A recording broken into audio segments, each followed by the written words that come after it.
Bonjour à toutes et à tous et bienvenue En mode politique. Aujourd'hui, j'ai la chance de m'entretenir avec Madame Madoua Nika Cadet, la députée de Bourassa-Sauvé pour le Parti libéral du Québec.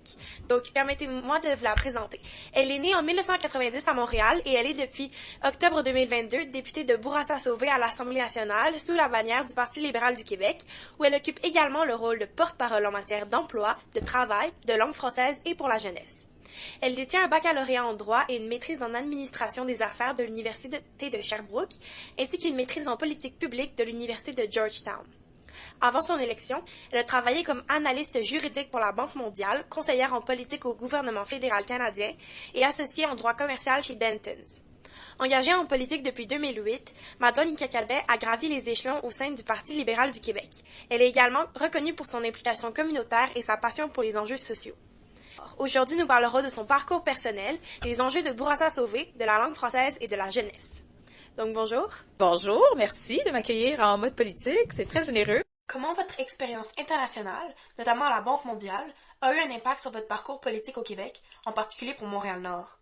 C'est une excellente question, ça. Je répondrai en deux temps. D'abord, sur le plan donc de l'exposition à d'autres enjeux. Moi, puis tu l'as mentionné dans ton introduction, donc moi j'ai commencé à militer très jeune au Parti libéral du Québec, j'avais 18 ans. Donc là, je dis très jeune, là je te regarde, donc finalement plutôt vieille, à m'impliquer, à commencer mon implication politique. Après ce parcours militant-là, ben je me disais, ben moi j'avais toujours un petit peu ce rêve-là, ce désir-là d'aller à l'extérieur, d'aller explorer, voir comment il pourrait y avoir des nouvelles idées. Moi je trouve que d'avoir été exposé à d'autres idées, d'avoir été, à ce moment-là, moi j'étais aux États-Unis, à l'Université de Georgetown, j'ai passé 3 ans d'apprendre aussi à mieux saisir les enjeux des Américains eux-mêmes. Donc de bien saisir ces enjeux-là, ça m'a permis d'une part de relativiser parfois ce qu'on vit ici au Québec, mais surtout de me dire il peut y avoir des solutions intéressantes, voici qu'est-ce qui arrive qui est innovant un peu ailleurs, donc juste de s'ouvrir cet esprit-là, ça je trouvais ça intéressant. Dans un deuxième temps, avec le lien avec la circonscription de Bourassa-Sauvé, quand j'étais là-bas, il y avait un programme dans la McCourt School of Public Policy, un programme donc qui lui-même faisait des partenariats avec Southeast DC, qui est une région de Washington où il y a beaucoup de défavorisation, où il y a différents enjeux sociaux qui parfois on peut faire quelques parallèles avec la circonscription de Bourassa-Sauvé. Je trouvais ça intéressant en arrivant en poste, puis dès le départ en me lançant dans cette campagne, mais j'ai tout de suite vu que ces parallèles-là, donc qui pouvaient être faits avec notre circonscription, au-delà du fait donc de venir de la circonscription ou des environs, fait que le fait de tisser des liens entre l'institutionnel ou d'autres milieux qui parfois sont juste à côté, mais semblent très très très éloignés des réalités locales et de les exposer l'une à l'autre, ça je trouvais ça absolument intéressant, puis c'est ce que faisait un peu ce programme-là. Donc en deux temps, moi je trouve que c'est cette expérience-là d'abord internationale, puis j'ai fait un stage en Chine aussi un peu avant, d'ouverture des horizons, moi je trouve que ça m'a apporté beaucoup à mon rôle aujourd'hui, mais aussi sur le plan de l'apprentissage des politiques publiques. Je trouvais qu'il y avait beaucoup de liens à faire avec la manière dont on pouvait mieux insérer Bourassa-Sauvé au tissu social montréalais et québécois. C'est quoi l'impact que Michaël Jean, que vous avez nommé comme source d'inspiration, a eu sur vos aspirations personnelles et professionnelles? Ah, mon Dieu, c'est une belle question, ça. Je dirais, dès le départ, moi, Michaël Jean, c'était un peu un de mes premiers modèles, comme femme, issue des communautés afrodescendantes, d'autant plus issue de la communauté haïtienne qu'on voyait à la télé. Donc, comme moi, j'étais toute petite, donc c'était à peu près le seul visage que j'avais l'occasion de voir dans l'espace télévisuel québécois, qui montrait une certaine dignité, qui lisait le téléjournal. Donc, je trouvais ça absolument inspirant. Puis, d'ailleurs, avant même de vouloir être une élue ou d'aspirer à ça ou de m'impliquer, de tomber un petit peu par accident dans la politique, mon premier choix de carrière, c'était le journalisme. Comme moi, j'étais au secondaire, quand j'étais à Jean Heard, j'étais rédactrice en chef du journal, de voir cet exemple-là, ça m'a amené d'abord en secondaire 4, en 4e secondaire, à lui écrire une lettre, mais surtout, pour moi, c'était vraiment une question de montrer les fins du possible. Ma maxime de vie qui me vient de mon père, c'est rendre l'impossible possible et l'ordinaire extraordinaire. Puis au fil des années, ce que j'ai constaté, c'est que parfois, même quand on veut rendre l'impossible possible, il faut se l'imaginer cet impossible-là. Puis pour moi, Michaël Jean, ça a été quand j'étais jeune, la personne qui m'a fait qui a fait exploser certains plafonds de verre, puis qui m'a fait réaliser qu'il y avait des impossibles que je n'imaginais même pas qui étaient à ma portée. Puis ça m'a poussé un petit peu plus ça m'a poussé à travailler puis à continuer d'avoir des grands rêves. Montréal-Nord fait face à des défis socio-économiques persistants. Pouvez-vous me nommer quelques exemples? Oui, ben d'abord, donc ici, donc à Montréal-Nord, donc on sait qu'on est l'une des circonscriptions au Québec avec le plus haut taux de monoparentalité. Donc là, si là, je vais de mémoire, mais c'est à peu près donc une famille sur 4 donc qui est monoparentale. Donc c'est sûr que ça engendre une grande précarité. Puis on le sait, donc la précarité c'est un cycle. Hein, c'est pas, ça vient pas en un seul en un seul morceau. Là, c'est pas du tout désagrégé. Au contraire, ça ne se vit pas en silo, mais ça se vit donc à l'intérieur d'un certain cycle. Donc au-delà de ça, ben c'est sûr que ça vient avec, par exemple, donc des taux de persévérance scolaire qui se sont beaucoup améliorés au cours des dernières années, mais qui, statistiquement, quand on regarde l'écart entre la moyenne québécoise du taux de diplomation et la moyenne du taux de diplomation, donc ici dans la circonscription, donc ça, c'est sûr que ce sont donc des principaux enjeux. Bon, on le sait, on manque beaucoup ici, ce sur quoi on travaille beaucoup, mais c'est des services, des infrastructures de santé, donc des services de santé, mais aussi la question d'avoir des infrastructures sportives. Donc, par exemple, ici, Montréal-Nord, donc sur l'île de Montréal, on est le seul arrondissement qui n'est pas propriétaire d'un centre sportif. Donc, nos jeunes, pour avoir accès le soir, les fins de semaine, et nos aînés aussi, pour avoir accès à des infrastructures, ben ils doivent emprunter des infrastructures, donc des écoles. Là. Et on sait que parfois ça peut être difficile. C'est sûr qu'on a un bon partenariat avec nos centres de services scolaires, mais c'est avec une population étudiante aussi qui grossit, parce qu'on a une population qui est croissante. En fait, c'est sûr que c'est pas viable à long terme, et nos jeunes dès aujourd'hui nous le disent. Montréal-Nord, on est l'endroit où c'est un peu une pépinière aussi d'athlètes. Hein. On a quand même 3 joueurs dans la NBA aujourd'hui qui viennent de la circonscription de Bourassa-Sauvé, donc on en est très fiers. Mais ça aurait été bien que ces jeunes-là, au fil des années, aient droit donc à des infrastructures de qualité, et même chose sur le plan des services de santé. Montréal-Nord, c'est très vaste, hein, très hétérogène comme endroit. Il y a des coins qui sont un peu plus difficiles, mais sinon, ça représente pas l'ensemble de la circonscription non plus. Mais, ceci dit, ça veut aussi dire qu'on est le territoire où autant on a le plus grand nombre de jeunes de moins de 25 ans en termes de pourcentage, mais en termes de pourcentage, on est aussi le territoire où on a le plus grand nombre de personnes âgées, d'aînés. Mais je pense que l'eau est bonne ici à Montréal-Nord parce que j'ai beaucoup de centenaires qui vivent en résidence ou qui soient à domicile, qui soient chez eux. On a quand même beaucoup de gens qui choisissent de vieillir ici. Ça veut dire donc être en mesure de leur octroyer des services de santé de qualité à l'ensemble de la population, c'est sûr, mais avec une population vieillissante, s'assurer qu'on puisse les rejoindre. C'est la raison pour laquelle on a travaillé très fort, d'abord mes prédécesseurs, mais moi aussi, pour qu'on ait un deuxième point de service d'un CLSC. C'est l'occasion aussi de pouvoir offrir des services communautaires complémentaires qui sont bien adaptés à la population aussi, donc d'innover en matière de services de santé. C'est un peu ça nos enjeux ici. Vous avez parlé d'enjeux qui demandent des actions concrètes de la part de la députée. Concrètement, là, c'est quoi que ça changerait si le PLQ était au pouvoir, autant dans votre travail à l'Assemblée nationale qu'en circonscription? Ben d'abord, je dirais comme député, comme député, moi, je pense pas que ça ferait nécessairement une différence en tant que telle. Est-ce que moi, comme élu, même à l'opposition, je cogne à la porte des ministres pour aller chercher des subventions. Je pense que c'est important que les auditeurs le sachent, que vos élus, qu'ils soient au pouvoir ou qu'ils soient à l'opposition, ben sur le plan individuel, ben leur participation, leur capacité d'action. Donc ça, c'est indépendamment de la couleur politique du gouvernement qui est au pouvoir. Maintenant, c'est sûr que là, c'est ce qui se fait à petite échelle. À plus grande échelle, ben c'est certain que lorsqu'on a l'occasion de former le gouvernement, ben dans ce cadre-là, ben c'est sûr que tout ce qui relève de l'exécutif. Donc, je parlais des décisions budgétaires. Moi, je peux pousser, mais quand on a donc des collègues quand on est soit soi-même ministre ou qu'on a des collègues de notre formation politique qui sont ministres, ben c'est certain que il y a certains dossiers qui peuvent être plus prioritaires parce que lorsqu'on a fait campagne, bon, on a fait campagne sur la base de ces dossiers-là. Comment voyez-vous Montréal-Nord dans 10 ans? Ce serait quoi votre accomplissement signature, la chose pour laquelle les gens devraient se souvenir de vous? C'est génial, ça, comme question. J'aime ça. Ben moi, je dis, moi, même quand j'étais jeune, puis que j'étais représentante de Montréal-Nord à la commission jeunesse, puis ensuite comme présidente des Jeunes libéraux du Québec, mais mon mantra, ça a toujours été la question de la mobilité sociale, de la mobilité intergénérationnelle. Nous assurer que la prochaine génération ait toujours accès à de meilleures conditions, puisse aspirer donc à plus grand que soi, puis puisse aspirer à pleinement contribuer à la société québécoise. Quand je me suis présentée en 2022, je me suis dit, ben pourquoi je me présente? Je me présente pas juste pour parce que bon, ça fait longtemps que je m'implique, c'est parce que je pense qu'il y a quelque chose que je peux apporter. Bien, ça a été cette question-là de la mobilité puis de l'innovation, de la mobilité sociale. J'ai mis sur place donc un défi de l'innovation sociale de la députée de Bourassa-Sauvé. Donc nos jeunes entre 16 et 25 ans puissent bénéficier donc de ressources supplémentaires pour avoir donc du renforcement de capacité au niveau de leur leadership. Dire nos jeunes, ils en ont des idées sur le territoire, mais il faut qu'on soit capable d'aller les chercher. Puis ça, je pense que ça c'est un des héritages que j'aimerais voir perdurer à plus long terme. Puis ça, c'est l'un des leviers. Puis l'autre levier en matière de mobilité sociale, je disais, l'innovation sociale. Puis ensuite, c'est la question des partenariats. Je l'ai mentionné un peu plus tôt. Moi, j'ai un pied à l'intérieur, mais j'ai aussi un pied à l'extérieur de la circonscription. Puis d'être capable d'aller chercher ces partenaires-là pour penser, faire rayonner Montréal-Nord, s'assurer qu'on pense de façon très, très positive à Montréal-Nord. Mais ça, je pense que c'est un leg important. Puis c'est d'ailleurs pour ça que l'année passée, moi, j'ai rencontré Laurent Duvernay-Tardif aux Journées de la persévérance scolaire.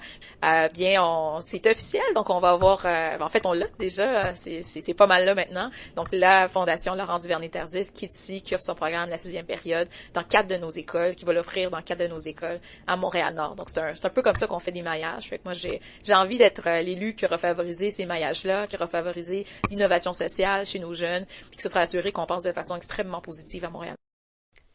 En tant que coprésidente du comité de relance du Parti libéral du Québec, comment envisagez-vous le repositionnement du parti face aux défis actuels et spécifiquement par rapport à la jeunesse, puisque vous êtes, je le répète, la porte-parole en matière jeunesse du PLQ? On connaît bien sûr l'aile jeunesse du parti, l'aile jeunesse la plus importante en Amérique du Nord d'ailleurs, mais vous, là, que faites-vous pour injecter un vent de fraîcheur dans le PLQ pour reconnecter avec la nouvelle génération? Oh, j'aime vraiment beaucoup tes questions. Je dirais, d'abord, oui, donc moi j'ai eu le privilège d'être coprésidente du comité pour la relance du Parti libéral du Québec. Dans ce cadre-là, on a fait le tour du Québec, là, vraiment. Donc j'ai rencontré des militants, des sympathisants un peu partout, des jeunes et des moins jeunes. Puis d'abord partout, parce que la première partie de ta question portait sur le repositionnement. Partout au Québec, on nous a dit à peu près donc la même chose au niveau donc du parti, parce qu'on leur demandait c'est quoi être libéral en 2023. Puis on peut le résumer un peu à 3 choses. On nous a dit comme libéral, la première chose, donc, c'est s'affirmer. Ensuite, c'est rassembler l'ensemble des Québécois, être un parti inclusif. Puis ensuite, prospérer. C'est dire, nous, on est le parti qui veut s'assurer que chaque Québécois puisse, je l'ai dit, aspirer à répondre donc à ses besoins, à se sentir bien sur le plan économique, avoir plus d'argent dans ses poches et de ne pas se sentir vulnérable ou précaire à ce niveau-là. Fait mis de l'avant donc différentes propositions. Puis en matière de jeunesse, particulièrement, moi j'ai dit comme porte-parole pour la jeunesse, il y a un dossier qui m'interpelle particulièrement, mais quand on dit être le parti d'économie, celui qui dit il faut prospérer, ça veut d'abord et avant tout dire que ceux et celles qui travaillent, parce que ceux qui font des stages pour nous dans le secteur public, ils offrent une prestation de travail, qu'ils aient cette occasion-là de pouvoir de sentir que non seulement donc ils contribuent, ils aident l'État à remplir ses missions essentielles, mais que ce faisant, que leur prestation de travail elle est pleinement reconnue avec un salaire ou avec une rétribution financière. Donc ça, si quand on parle donc de reconnecter, pour moi ça va de soi comme proposition, mais étant donné la prémisse de ta question, de reconnecter un peu le parti avec la jeunesse, d'offrir ce dynamisme-là, ce type de proposition-là, de continuer de les mettre de l'avant, je trouve ça extrêmement important. La culture et la langue française sont des éléments très importants pour vous. Vous êtes né le 20 mars, journée internationale de la francophonie. Et vous semblez avoir toujours adoré le français, vous défendez ardemment cette cause. Vous dites que les lois linguistiques, c'est utile, mais il est bien plus important d'avoir des politiques qui renforcent la culture québécoise. En ce moment, l'Assemblée nationale se concentre beaucoup plus sur les relations canado-américaines, mais c'est vrai, c'est un enjeu très important dans la société en ce moment. Pourquoi trouvez-vous qu'il est important de promouvoir la culture dans un contexte socio-économique si incertain? Je dirais surtout dans un contexte socio-économique si incertain. Mais d'abord, oui, j'ai toujours été très fière d'être née le 20 mars et de me sentir un peu de façon informelle ambassadrice de la francophonie avec donc cette date anniversaire. Puis oui, effectivement, ça a toujours été très important pour moi. Moi, donc au collège Jean-E, donc les concours de dictée, on en avait plusieurs au collège. J'étais très fière de les remporter puis de représenter l'école aussi. Et en effet, donc les lois linguistiques, on en a besoin, mais ce qu'on souhaite, c'est que les jeunes s'approprient la langue, que les jeunes l'aiment, que les jeunes aient envie de jouer avec la langue, qu'ils se disent mais moi j'ai envie de la manier avec habileté. Mais pour ça, il faut qu'on puisse investir en culture. Pour moi, la défense de la langue française, c'est pas un enjeu qui est désincarné de la culture. C'est pas un enjeu qu'on peut se dire OK, on va s'assurer que nos jeunes écrivent bien le français sur le plan grammatical, comme si c'était juste une compétence. C'en est une une compétence d'avenir, surtout sur le plan économique, c'est absolument important, mais c'est d'abord et avant tout la défense du français, je dirais, elle a des bienfaits en soi, sur le plan culturel, on le sait, on est une nation minoritaire, on est dans un contexte minoritaire, on l'a toujours été, puis si on veut continuer à faire fleurir la langue, si on veut que les jeunes de ta génération et des générations subséquentes se l'approprient puis se disent que c'est important de la préserver, mais il faut que ça s'incarne, que ça s'inscrive dans la culture, faut que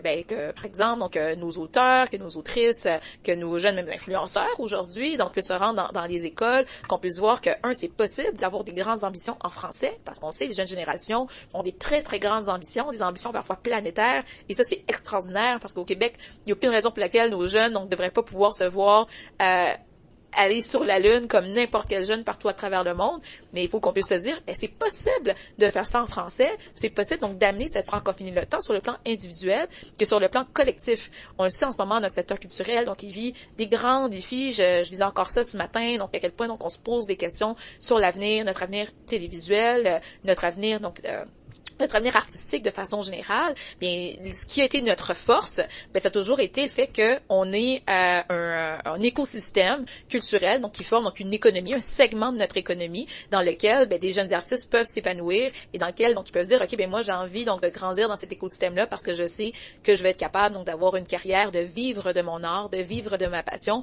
puis que j'aurais pas besoin de le faire en anglais, même si je suis capable de parler anglais. Tu sais, ça n'a jamais été de dire faut vivre en français juste parce qu'on n'a pas le choix, c'est dire non, au contraire, mais même si on a cette capacité-là, comme une Karine Vanasse, d'avoir une carrière parfois un peu aux États-Unis ou dans le Canada anglais, mais d'être capable aussi donc d'assurer la vitalité de notre écosystème. Donc, tantôt je disais, surtout dans un contexte de menace tarifaire, tu as raison, on en parle beaucoup, puis il faut qu'on en parle, c'est le pain et le beurre qu'on met sur la table des Québécois dont il s'agit, quand on parle donc d'une menace d'imposition de tarifs de 25%, et justement, dans les traités de libre-échange que les gouvernements ont négocié et renégocié à travers le temps, à travers les décennies, on a toujours eu ce qu'on appelle l'exception culturelle. Et puis l'exception culturelle, c'est notamment, pour préserver la francophonie canadienne, mais particulièrement la francophonie québécoise, qui nous permet donc d'assurer que les biens culturels parfois donc ne soient pas taxés, que les biens culturels donc puissent avoir une capacité de libre circulation qui soit ou en fait de libre circulation d'une part, mais parfois aussi donc une protection, qu'on puisse avoir une certaine forme de protectionnisme aussi sur ce que l'on crée et particulièrement sur ce que l'on crée en français. Donc cette exception culturelle, c'est pas un hasard, c'est vraiment né du fait qu'on a cet écosystème au Québec qui existe. Donc oui, particulièrement dans un contexte où on nous parle de 51e État, où on nous parle d'imposition des tarifs, c'est absolument important qu'on puisse réfléchir à l'avenir de la langue française et de sa culture et de la vision qu'on peut en avoir comme Québécois. On va maintenant parler de la commission spéciale sur les jeunes et les écrans. Vous êtes l'une des 3 députées libérales qui y siégez. Pourquoi trouvez-vous important de réguler l'utilisation des écrans par les jeunes? Comment évaluez-vous les politiques actuelles sur ce sujet? Oui, bien, c'est une commission spéciale absolument intéressante. Puis on a eu l'occasion donc de faire la tournée dans différentes écoles. On a rencontré 500 jeunes qui sont venus nous parler donc de leur relation avec les écrans. Puis aujourd'hui encore plus qu'au début de la commission quand elle a été lancée le 6 juin 2024, je trouve que c'est j'ai été confortée là, dans cette idée-là qu'il faut qu'on soit capable donc d'être de mieux réguler donc les réseaux sociaux, tant l'utilisation chez les jeunes que la façon dont les plateformes mettent de l'avant donc en fait créer les différents algorithmes, créer donc différents incitatifs à garder les jeunes sur les plateformes. Évidemment, les recommandations sont pas sorties encore, elles vont l'être au mois de mai prochain, donc je vais me garder une petite réserve là-dessus, mais ceci dit, ce que je peux déjà dire, c'est que je pense que c'est important qu'on se penche sur cette question-là, puis je suis contente qu'on s'y soit penché de façon non partisane aussi, l'ensemble des parlementaires, pour se dire, aujourd'hui en 2025, on le sait que les jeunes passent énormément de temps sur les réseaux sociaux, passent énormément de temps sur les écrans, plus que dans les générations précédentes, et sur des plus petits écrans aussi que les générations précédentes, où je te vois piner de la tête, donc ta génération, vous y aviez accès là, presque 24 heures sur 24, alors que moi, Facebook, moi j'ai créé mon compte, j'étais en 5e secondaire, donc on a quand même eu et les cellulaires au secondaire, il y avait quelques élèves qui avaient des cellulaires, mais on n'avait pas Internet sur nos celles non plus. C'était plus embryonnaire, disons. Donc, il y a tout un écosystème qui existe aujourd'hui. On a parlé de santé mentale plus tôt. il y a une corrélation. Les scientifiques sont venus nous voir en commission parlementaire, que ce soit les médecins spécialistes, les psychologues, différents donc ordres professionnels qui sont venus avec leur chapeau, leur casquette neutre de scientifiques pour nous dire, ben oui, nous dans les études qu'on a faites, on est capable donc d'établir qu'il y a une corrélation, un lien de corrélation donc à faire, que c'est statistiquement significatif, donc le lien qu'on peut établir entre l'utilisation intensive des écrans et le déclin de la santé mentale des jeunes qui a été répertorié et publicité dans les médias au cours des dernières années, surtout après la pandémie où on le sait, ben les jeunes ont moins eu accès au sport, ils sont pas sortis dehors, c'était plus difficile pendant cette période-là de pouvoir voir ses amis, d'être en présentiel. Donc il y a eu une surexposition aux écrans à ce moment-là. Donc il y a plusieurs façons donc d'établir les liens entre la santé mentale des jeunes et cette présence-là. Donc aujourd'hui, ben, on se dit il y a peut-être quelque chose à faire étant donné ces liens-là qui sont établis par les scientifiques puis qui nous disent faudrait débroussailler tout ça. Fait que moi j'établis toujours un petit peu donc en 3 étapes. Ben d'une part, ben il y a les recommandations qu'on peut émettre aux parents, évidemment, donc sensibiliser un petit peu tout le monde à cette question-là, mais il y a surtout aussi un rôle en fait le rôle que les parlementaires peuvent jouer pour dire ben aux plateformes ben peut-être que la manière dont vous mettez de l'avant ben la manière dont vous créez vos plateformes, la manière dont vous créez donc Instagram ou TikTok ou Snap, mais c'est peut-être pas toujours à l'avantage des enfants. Fait qu'on se penche beaucoup sur ces questions-là. Puis moi, ce qui m'a encouragée aussi quand on a fait la tournée, bon, on a vu beaucoup de jeunes, quand on leur demandait bien combien de temps vous passez sur les écrans par jour, parfois c'était 5 heures. Mais oui, quand on a fait la tournée des écoles, c'est ce qu'on a constaté, c'est que d'abord il y a plein de jeunes qui nous disaient que parfois ils passaient 5 heures par jour sur leurs écrans. On a aussi vu que dans les écoles où c'était interdit, je pense à une école en particulier où je parlais aux filles de 5e secondaire qui, elles, avaient vécu l'avant et l'après. Nous disait ben oui, c'est sûr qu'au début, quand on était en 2e ou 3e secondaire, ben quand on nous a dit ben plus de téléphone à l'école, on a maugré un peu, c'est normal, on a chialé, on n'a pas aimé ça, mais aujourd'hui on est tellement contente que ce soit le cas parce que ça nous permet ben comme filles de 5e secondaire d'organiser notre bal, de se parler entre les pauses, de faire des activités, de penser à autre chose que de regarder nos téléphones, peut-être sur nos applications. On a eu des experts en commission qui sont venus nous parler de technoférence parentale, de l'impact que ça peut avoir sur les jeunes aussi. Donc il y a tout un univers là-dedans. Il y a tout un univers, en fait, qu'on apprend, moi, que j'ai appris à découvrir comme parlementaire, puis comme maman aussi, là, comme jeune maman. J'en attends un autre en ce moment, puis je me dis, là, je vais être vraiment prête quand ma fille va naître avec tout ce que j'ai appris. Donc, j'ai très hâte de voir ce qu'on aura à vous montrer comme recommandation, à vous dévoiler comme recommandation en mai prochain. Mais ça promet d'être intéressant, de susciter le débat, c'est sûr, mais je pense que ça promet d'être intéressant, puis c'est extrêmement enrichissant d'avoir accès un peu à tout ça, puis de rencontrer les jeunes, puis de se dire, ouais, il y a un encadrement, il y a eu c'est normal, c'était nouveau, mais là, c'est plus tant nouveau, puis on voit, on est capable donc de quantifier l'impact que ça peut avoir sur nos jeunes, parce qu'il y en a qui reculent sur certaines mesures aussi, puis se dire, bon, ben, on n'est pas nécessairement précurseur, mais c'est une bonne chose, parce que ça va peut-être nous permettre de mettre de l'avant des solutions qui vont mieux répondre à la population, parce qu'on aura vu comment ça s'est passé ailleurs. Et finalement, que diriez-vous à un jeune qui rêverait de s'impliquer en politique?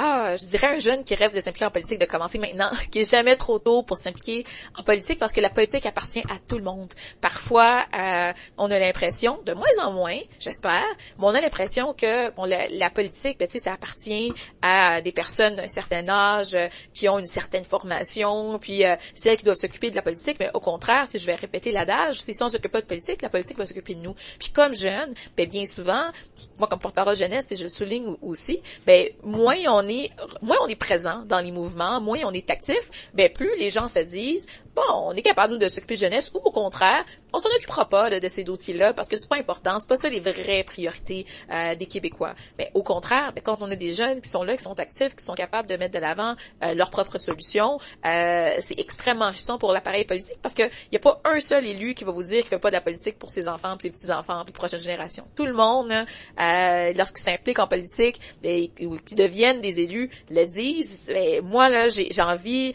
d'avoir un leg pour les prochaines générations. Donc moi, j'ai commencé à 18 ans et toi, t'as l'occasion de commencer plus tôt, de t'intéresser à l'univers politique québécois dès aujourd'hui. Ben moi, je dirais aux jeunes de ta génération de s'y intéresser parce que ça vous concerne. Donc, je dirais aux jeunes, regardez, donc on envoie des projets de loi qui vous concernent aujourd'hui et maintenant. Bien, on a besoin d'avoir votre vision puis de savoir qu'est-ce que vous en pensez. La commission sur les écrans, c'est la même chose. C'est pour ça qu'on a fait une tournée dans les écoles. Ben, on en développe des politiques publiques au-delà des lois. On développe des politiques publiques pour vous. Le centre sportif, j'en parlais plus tôt. Ben, ça, c'est pour permettre à nos jeunes d'avoir un espace qui leur appartient, où ils sentent que, ben, ici, on est en sécurité, mais on peut aussi avoir l'occasion de se rencontrer pour oui améliorer notre compétence sportive, c'est une chose, mais socialiser, se développer, avoir une activité qui nous permet de pas être sur nos écrans. Donc ce sont toutes des politiques qui concernent les prochaines générations. Puis même quand on pense à l'éducation de façon générale,